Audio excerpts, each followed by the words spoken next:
한 발 더 깊이 있게 뉴스 속으로 시사인이 만드는 정치 라이브 김은지의 뉴스인 2월 5일 방송 시작합니다. 안녕하세요. 주말 잘 보내셨는지요? 저는 시사인의 김은지 기자라고 하고요. 오늘도 뉴스가 끝없이 쏟아지고 있습니다. 첫 번째 코너 뉴스 리액션으로 시작하겠습니다. 이은기 기자 안녕하세요. 안녕하세요. 네, 국민의힘 소식이 특히 주말 사이 많았던 것 같은데요. 네.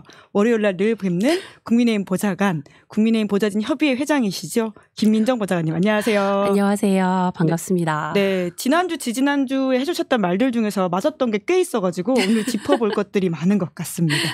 네, 들어가면서 좀 빠르게 볼까요? 첫 번째 뉴스 키워드 살펴보시죠. 김경률 불출마, 윤한 갈등 연장선? 네, 김경률 비대위원 서울 마포을에 출마하지 않는다라고요? 네, 어제 김경률 국민의힘 비대위원이 내년 총선 서울 마포을 불출마를 선언했습니다. 지난 주말 사이에 결정했다고 하는데요. 김경률 비대위원은 총선 승리를 위한 결심이라면서 비상대책위원으로서의 역할을 더욱 충실히 수행하겠다라고 밝혔습니다.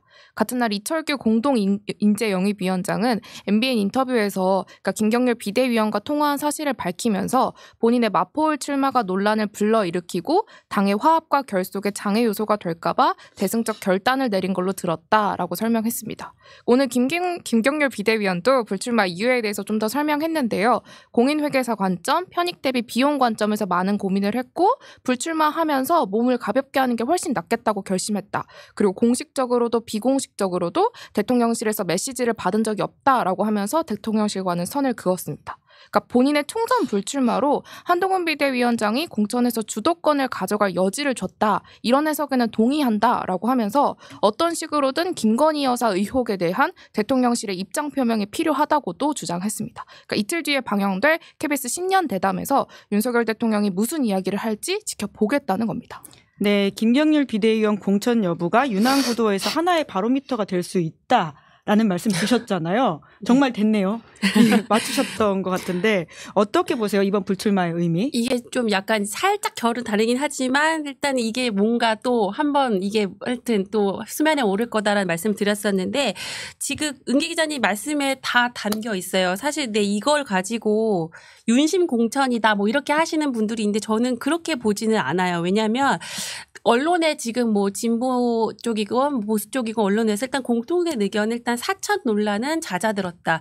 근데 이 사천 논란은 윤 대통령 발이 아니거든요. 이건 한동훈 비대위원장이 이제 그 신년 인사회에서 마포 이제 그 을 얘기하면서 이제 그때 본인이 얘기한 거기 때문에 사실 결자해지를 해야 되는 건데 김경률 비대위원이 그 부담을 덜어줬다라는 점에서 한동훈 비대위원장이 앞으로 하는 오히려 공천에 있어서 여지가 좀 넓어졌다고 저는 보고 한동훈 비대위원장의 일성은 이기는 공천이 제 1기준이다. 계속 나는 선거에서 이길 거다. 계속 이게 일성이었거든요. 그러니까 굉장히 저는 이게 전략적으로 접근한 거라고 봐요. 그러니까 제가 국민의힘 소속이어서 막 이렇게 무슨 어떤 정신승리 뭐 이런 발언이 아니라 이게 왜냐하면 지금 윤 대통령하고 한동훈 비대위원장 갈등 그 봉합 이후에 이제 당내 일부에서 이제 김경률 비대위원이 이제 총선 나가려면은 비대위원 사퇴해야 된다 이렇게 압박했지만 사퇴 일축했잖아요. 그리고 이제 결국은 어제 불출마 선언을 한 건데 장동혁 사무총장이 이런 얘기를 했어요. 총선 승리에 가장 도움이 되는 결정을 했다. 저는 이 말이 딱 맞다고 봐요.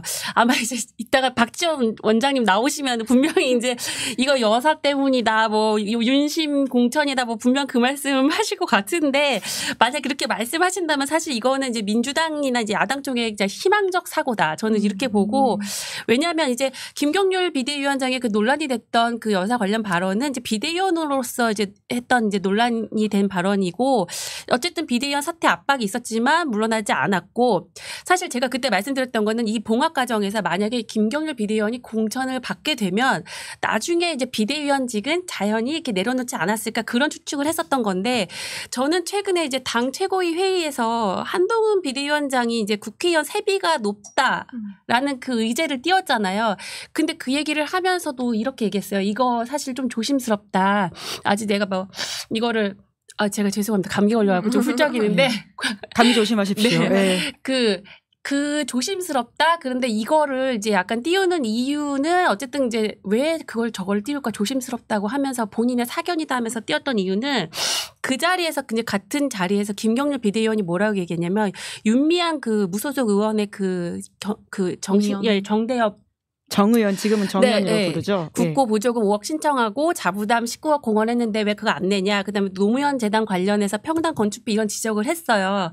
그래서 제가 그럼 한동훈 비대위원장 그날 왜 그 얘기를 띄웠을까 했을 때 이게 지금 뭐 윤미향 무소속 의원, 최강욱 전 의원, 윤관석 의원 뭐 여러 가지 또 김남국 의원 또 그래서 뭐 문호동 무임금 막 이런 논란이 있었잖아요. 약간 그거를 좀 띄우려고 한 얘기 아닌가 싶어요. 왜냐하면 민주당을 공격하는 용이다.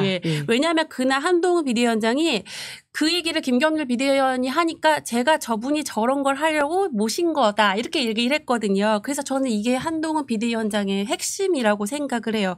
왜냐하면 여조를 지금 보면은 마포에서 정청래 의원이 이길 수밖에 없는 구조잖아요. 사실 거기는 정청래 의원 아니어도 민주당이 우세기 때문에 사실 사천이 될 수가 없는 게 거기 지금 사실 김경률 비대위원이 나간다고 해도 험지예요. 그래서 이거는 사천이라고 보기는 어렵고 근데 이제 지역구 선거라는 게 이게 공중전이 아니거든요. 지역에 뛰어 들어가서 또 그 지역 이슈를 또 알아야 된단 말이에요. 근데 김경률 비대위원이 만약에 마포로 들어간다 그러면 특기가 뭐예요? 중앙에서 막 공중전을 하는 그 특기를 발휘하기가 어려운 거거든요. 그래서 출마를 하면서 비대위원까지 그만두면 중앙에서 발언할 수 있는 자리가 없고 선거마저 지게 되면 물리적으로 설 자리가 없는 거예요. 그래서 그런 여러 가지를 고려했을 때 김경률 비대위원은 비대위원으로서 중앙에서 그 한동훈 비대위원장의 그 86 기득권 정치 청산 거기 이제 공중전에 힘을 싣고 그래서 이제 전략적으로 그래서 맞다. 그래서 장동혁 사무총장의 말이 그 말이고 근데 이제 겉으로 볼 때는 이게 야권 측에서는 얼마든지 이가 윤심이나 여사 관련 문제가 작용한 거 아니냐라고 프레임을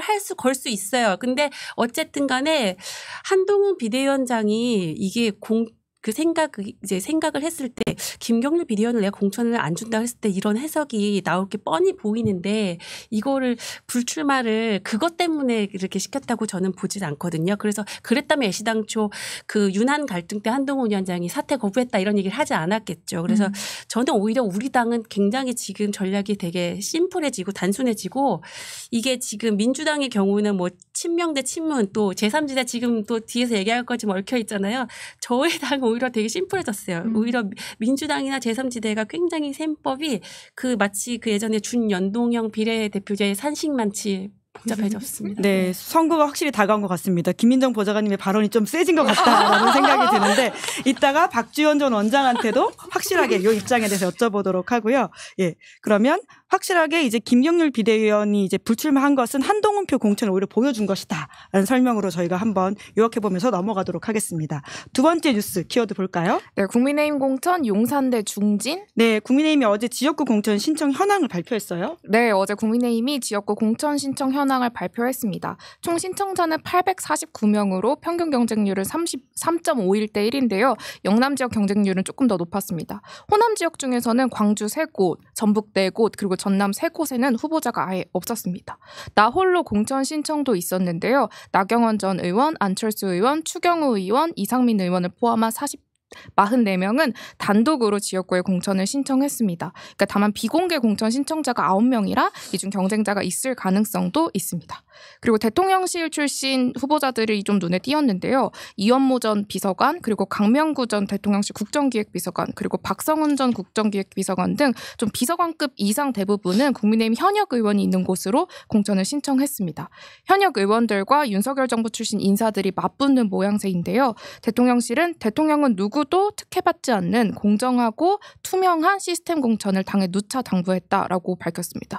한편 윤석열 대통령이 용산 대통령실 참모와 장관 출신 인사에 잇따른 총선 양지 공천 신청 결과를 보고받고 불편한 심기를 드러냈다는 채널A 보도도 나왔습니다. 네, 보좌관님도 소속돼 있는 의원실이 굉장히 경쟁률이 높더라고요. 9대 1인가요? 네. 저희 당에서만 9명이고요. 저희 뭐 민주당 2명, 뭐 자유통일당 1명 이래서 지금 저희 12명입니다. 네, 포항 남구 울릉 맞죠? 네, 네. 포항 남 울릉인데요. 네. 워낙 그 포항 지역은 또 이렇게 본선 가면은 당선될 수 있다라고 하는 가능성이 높다 보니까 아무래도 경쟁률이 높습니다. 경쟁자 중에서 검사 출신이나 혹은 용산 출신이 있나요? 저희도 있습니다. 저희 심지어 전전 저 대통령실 출신도 계시고 다양하게 계시더라고요. 네. 워낙 많다 보니까. 그러면 이제 소속 의원실 말고 제일 눈여겨보는 지역 있으시다면 어딜까요? 여길 좀 지켜봐야 된다. 저 일단은 단독 지역구 너무 부럽습니다. 지금 저희 12명이다 보니까 저희 당만 9명이니까 단독 지역구 과연 어떻게 될 것인가 부러우면서도 저기가 과연 컷오프가 안 되고 그 단수를 지켜낼 수 있을 것인가 그게 제일 궁금하고요. 그럼 두 번째로는 부산 지역. 그러니까 아까 지금 은기 기자님 말씀하신 예를 들면 그 용산 출신의 좀 그래도 알려진 주요 비서관급 중에서 좀 알려진 분들이 부산에도 좀 많이 나오셨더라고요. 그래서 거기서 또 현역들과 어떻게 되는가, 공천을 받을 수 있는가. 그다음에 또 부산도 포항 못지않게 박수영 의원님 지역구 빼놓고는 거의 다 지역구마다 후보군이 아주 경쟁률이 아주 빽빽하더라고요. 그래가지고 그렇게 저는 일단은 보고 있습니다. 네. 이은기 기자는 눈여겨보는 지역 어디인가요? 저는 거꾸로 박수영 의원 지역구가 그 혼자 나 홀로 공천 신청 지역이기도 해서 이것도 좀 의외다라는 생각이 들었고 저는 말씀해 주신 것처럼 좀 지역에 관계없이 대통령실 관계자들이 좀 얼마나 공천 받는지 대통령실 출신 인사들이 좀 이게 궁금했고요. 또 하나는 그 지역을 굳이 하나 고르자면 그러니까 대통령실이 위치해 있고 또 이태원 참사가 발생했던 용산 지역구에 좀 관심이 갑니다. 그리고 그 박희영 용산구청장이 지금 이태원 참사 관련해서 기소된 상태이지만 업무를 계속 지속하고 있거든요. 보석으로 나왔죠. 네네. 네. 그래서 좀 이 지역이 어느 정당이 가져갈지 그런 것도 좀 궁금합니다. 국민의힘 공천만이 아니라 전체 판세에서 눈여겨보고 있다라는 말씀이신 것 같은데 아무래도 이제 용산 출신들이 신인이긴 하지만 중진에 도전했을 때 어떤 결과가 나올 건지가 너무 관심이 많은 사안 중에 하나잖아요. 김은정 보좌관님 좀 어떻게 될 거라고 보세요? 저 지금 저희 당이 이번에 최초로 뭐 시스템 공천 도입했다고 하잖아요. 최초인가요? 네. 그러니까 사실상에 이렇게 완전히 그 어떤 기준과 룰이 굉장히 디테일하고 막 경선 기준서부터 해갖고 뭐 컷오프 부적격자 뭐 이런 거 굉장히 뭐가 저희도 막 이거를 다 막 숙지하기가 어려울 정도로 많은데 이게 그래서 어떻게 될지 사실 저도 궁금해요. 근데 이게 사실 아까 말씀드렸지만 김경률 비대위원 불출마로 이제 한 비대위원장의 공간이 좀 넓어졌잖아요. 그래서 대통령 지지율과 비교했을 때 아무래도 한동훈 비대위원장 지지율이 높다 보니 저는 이제 어저께 대략 명단을 쭉 보는데 이게 동아일보였던가 그래서 용산 참모들이 이제 뭐 여당 현역 의원들하고 21곳에서 대결한다는데 저는 사실 생각보다 대통령실 인사가 생각보다는 이렇게 그러니까 많이 나왔다고는 잘 모르겠더라고요. 저는 어저께 명단을 보는데 그렇더라고요. 다만 이제 대통령실 참모 출신 공천 신청자 중에서 이제 비서관급이 13명인데 그 13명 중에 이제 9명이 현 여당 지역구 행위라는 그 이제 그 부분이 좀 약간 이제 지금 지적을 받는 건데 예를 들면 뭐 그 중에서 뭐 좀 유명하신 뭐 주진우 비서관이나 조승환 전 해수부 장관, 뭐 강명구 비서관, 그다음에 이원모 전 비서관 뭐 이런 분들 이제 양지로 좀 갔다. 예. 그런 분들이 이제 어떻게 될지 저도 사실은 궁금하고, 근데 되려 대통령실 출신 인사들은 또 지금 대통령 지지율이 막 20%대까지 내려갔잖아요. 그래서 사실 용산 마케팅도 그래서 어려운데 당내 견제까지 심하다. 약간 이제 이런 반응이 있고요.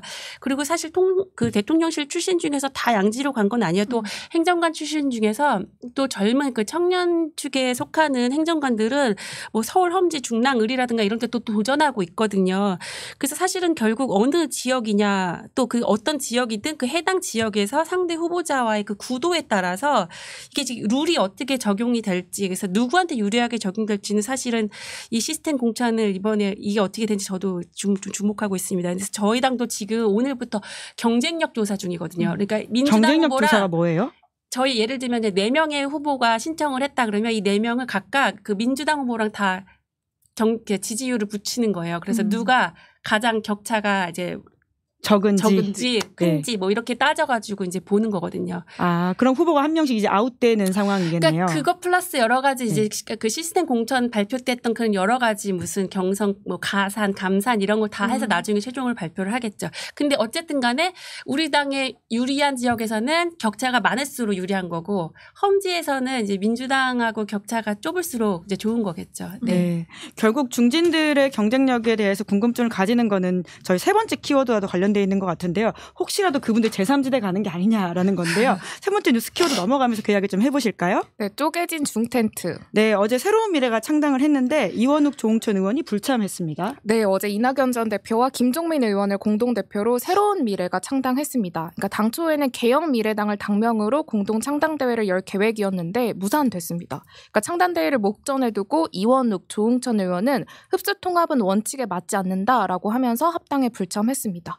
그러니까 이원욱 의원이 오늘 국회 소통관을 찾아서 어제 상황을 좀 설명을 했거든요. 그러니까 어제 아침에 조응천 의원과 만나서 두어 시간 정도 이야기를 했고 그러니까 정오 12시쯤에 불참하겠다고 최종적으로 결론을 내렸다고 합니다. 그러니까 경로가 달랐고 통합 과정이 일방적이었다는 게 핵심인데요. 그러니까 함께 미래대연합에 있다가 새로운 미래에 합류한 정의당 출신 박원석 전 의원은 제2의 윤영찬 사태라고 했고요. 이낙연 새로운 미래 공동대표는 유감스럽다라는 입장을 밝혔습니다.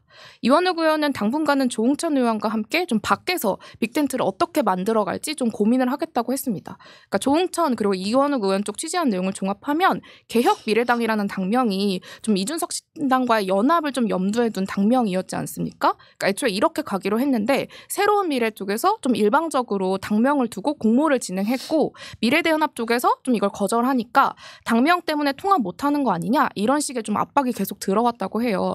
그러니까 그리고 이낙연 대표 쪽 강성 지지자들에게 뭐 문자 폭탄도 왔다고 하는데요. 그러니까 이런 과정이 뭐 당원이나 강령을 결정하는 등 좀 다른 사안에서도 반복되면서 아 이건 흡수 통합이나 마찬가지다. 이렇게 갈 수는 없다. 이렇게 판단을 했다고 합니다. 그러니까 다만 박원석 전 의원은 그러니까 논의가 일방적으로 굴복시키려고 하는 태도로는 전개되지 않았다고 생각한다. 이렇게 입장을 밝혔습니다. 그러니까 주말 사이에 정말 많은 일이 일어났나 봐요. 지난주 수요일에 조응천 의원실의 소속인 조현욱 보좌관이 이제 조응천 신당이다, 이낙연 신당 아니다라는 말까지 하고 가셨는데 아주 큰 변화가 또 있어서 네. 수요일 날 여쭤볼 게 참 많다라는 생각이 들긴 하는데 우선 이제 김민정 보좌관님께서는 이제 국민의힘 소속이시니까 그 국민의힘 소속 입장에서 보기에 지금 제3지대가 좀 위협적인가요? 어떤가요?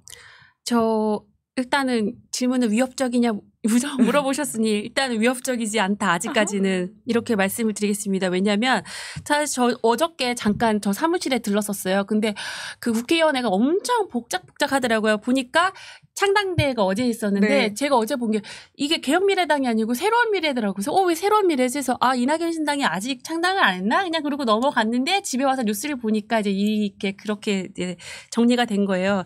근데 지금 보면은 제가 주말 뉴스에서 본 이제 갤럽 조사에서 국민의힘하고 민주당이 지금 한 30%대로 비슷하고 제3지대는 이제 이낙연 신당과 이준석 대표의 개혁신당이 3%대였잖아요. 근데 사실 이준석 대표는 그간의 빅텐트 협상 과정에서 우위에 있었던 게 지지율이 높았기 때문이었거든요.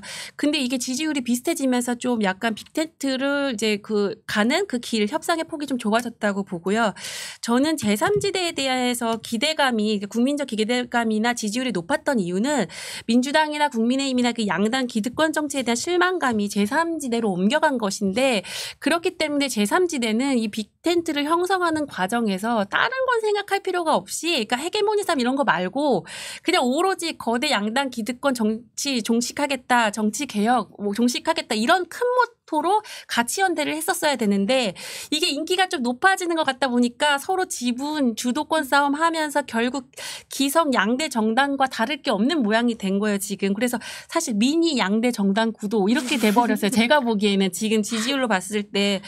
그래서 사실은 저 같으면 이낙연 신당 경우에요. 어저께 조응천 이원욱 의원님 불참 이유가 그 흡사당이었잖아요. 근데 당명도 이제 당원 수가 아주 압도적으로 많은 이낙연 신당에서 뭐 당명 공모 이거를 한 거잖아요. 그래서 그 결과가 새로운 미래로 당명이 된 건데 사실 이 과정에서도 강성 지지층이 문자 폭탄을 했다는 거 아니에요. 뭐가 연상되세요? 민주당과 다를 게 없는 거거든요, 지금.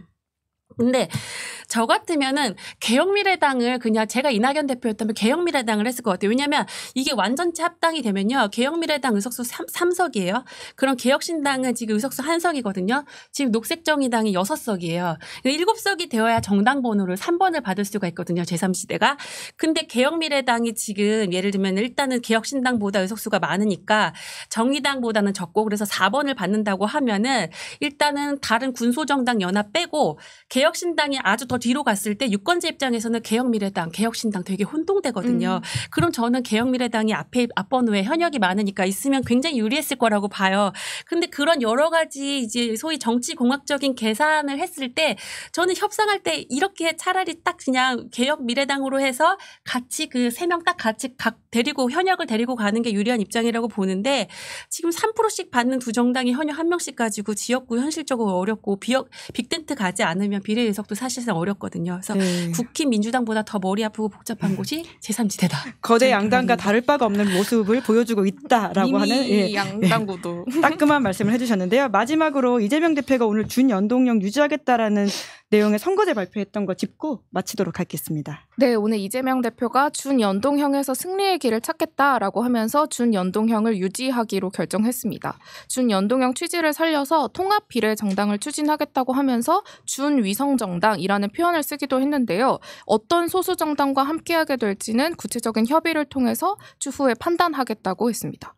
그러니까 이재명 대표는 국민의힘이 좀 강조해왔던 병립형 체제를 받아들이되 민주당이 좀 주장해왔던 권역별 비례에 이중 등록을 허용하고 또 최소 득표율 3%의 한석을 배정하고 또 소수 정당을 위한 의석 30% 이런 조건을 내걸었지만 국민의힘이 반대해왔다는 점을 또 강조했습니다. 그러니까 이재명 대표의 이번 결정을 두고 이낙연 대표는 꼼수라고 했고요. 국민의힘 정개특위 위원들은 위성 정당을 창당하지 않아도 되는 병립형 선거제를 채택하는 게 합리적이다 이렇게 비판했습니다. 네, 와중에 댓글도 있는데요. 코님께서 이재명 대표가 병립형으로 돌아갈 거라 예상했어서 오늘 오전에 뉴스가 기뻤네요. 최근에 특히 정치 뉴스는 기쁜 소식이 없었는데 앞으로도 이렇게 작은 한 걸음일지라도 조금씩 나아가는 한국 사회가 되길 희망합니다.